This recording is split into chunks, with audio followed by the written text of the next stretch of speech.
आज की ये वीडियो बहुत ही खास होने वाली है, क्योंकि आज की इस वीडियो में आप सभी को खेसारी लाल यादव और सपना चौधरी के गाने के बारे में बताएंगे। गाने को कब रिलीज किया जाएगा, किस यूट्यूब चैनल से रिलीज किया जाएगा, गाने को किसने लिखा है, मतलब ऑल ओवर जानकारी आप सभी को इस वीडियो में देंगे, तो वीडियो में अंत तक बने रहें। दोस्तों, कल एक गाने के वीडियो को वायरल किया गया था जिसमें खेसारी लाल यादव पंजाबी लुक में नजर आ रहे हैं और उनके साथ नजर आ रही है सपना चौधरी। आप भी ये वीडियो देखिए।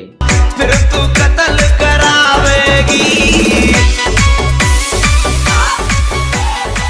दरअसल दोस्तों, ये सपना चौधरी और खेसारी लाल यादव का वीडियो सॉन्ग शूटिंग किया जा रहा है और ये वीडियो यहीं से वायरल किया गया है। आप सभी को बता दें, इस गाने का ऑडियो बहुत पहले ही कंप्लीट हो चुका है और अब इस गाने का वीडियो बहुत ही जबरदस्त तरीके से शूट किया जा रहा है। इस गाने में एक इंटरेस्टिंग बात यह भी है कि आप सभी को खेसारी लाल यादव का आवाज सुनने को नहीं मिलेगा, क्योंकि खेसारी लाल यादव ने इस गाने में एज ए एक्टर काम किया है और ये पहली बार खेसारी लाल यादव किसी और के गाने पे एज ए एक्टर काम कर रहे हैं। गाना एक हरियाणवी सॉन्ग होने वाला है जिसमें खेसारी लाल यादव के साथ सपना चौधरी नजर आने वाली हैं। अब दोस्तों बात कर ले इस गाने को कब तक रिलीज किया जाएगा। नॉर्मली दोस्तों खेसारी लाल यादव एक गाने का वीडियो शूटिंग 1 से 2 दिन के अंदर कंप्लीट कर लेते हैं, लेकिन इस गाने में थोड़ा टाइम लगने वाला है, क्योंकि इस गाने का शूटिंग हाई लेवल और हाई बजट में किया जा रहा है। यानी कि इस गाने का शूटिंग रक्षाबंधन से पहले कंप्लीट कर लिया जाएगा और आप सभी को इस गाने का टीजर रक्षाबंधन के बाद देखने को मिल सकता है। आप सभी को बता दें, इस गाने को speed record Bhojpuri YouTube channel से रिलीज किया जाएगा। खेसारी लाल यादव के साथ पहली बार नजर आने वाली है सपना चौधरी, तो देखते हैं गाना कैसा होने वाला है और इस जोड़ी को कितने लोग पसंद करते हैं। तो आज की इस वीडियो में बस इतना ही। वीडियो को लाइक करिएगा, चैनल पे पहली बार है तो चैनल को सब्सक्राइब कर लीजिएगा।